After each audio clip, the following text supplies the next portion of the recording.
Hi எல்லாருக்கும் வணக்கம். Welcome to TR Aari creators. இன்றைக்கி நம்ம என்ன பார்க்க போகிறோன்னா, நம்ம தைக்கும் போது லூப் ஸ்டிச் விழுந்துச்சு அப்படின்னாக்கா நம்ம எப்படி அதை சரி பண்ணலான்றதை பார்க்க போகிறோம். வாங்க வீடியோக்குள்ளே போகலாம்.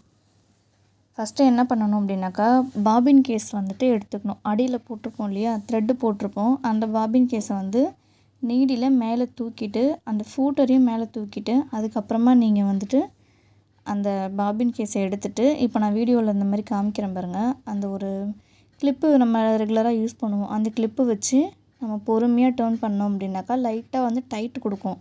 அந்த டைட் வந்த பிறகு நீங்கள் த்ரெட்டை இழுத்து பார்த்தீங்கன்னா ஸ்மூத்தாக இருக்கும். அதாவது ஸ்டக் ஆகாமல் த்ரெட்டு வெளியே வரணும். அந்த ஸ்டேஜ் வர வரைக்கும் நீங்கள் பொறுமையாக ஹேண்டில் பண்ணி ஃபிக்ஸ் பண்ணிக்கோங்க. ஃபிக்ஸ் பண்ண பிறகு கீழே பாபின் கேஸை இன்சர்ட் பண்ணிவிட்டு அதுக்கப்புறமா நீங்கள் தச்சிட்ருந்தீங்க அப்படின்னாக்கா இந்த மாதிரி நான் நீட்டாக தையல் விழும்.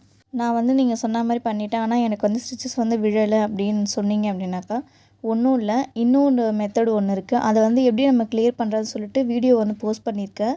அதை நம்மளோட யூடியூப் நேம் நீங்கள் டைப் பண்ணிங்கன்னா வந்துடும். அதில் போய் பாருங்கள். பார்த்தீங்கன்னாக்கா வீடியோ ஸ்கிப் பண்ணாமல் பார்த்தீங்க அப்படின்னாக்கா உங்களுக்கு கிளியராக புரியும். நம்ம சேனல் பிடிச்சிருக்குன்னா கண்டிப்பாக சப்ஸ்கிரைப் பண்ணிக்கோங்க. அது மட்டும் இல்லாமல் ஃபாலோ பண்ணிக்கோங்க ஃப்ரெண்ட்ஸ். கண்டிப்பாக நீங்கள் போய் வீடியோ பாருங்கள். பார்த்தீங்கன்னாக்கா உங்களுக்கு புரியும்.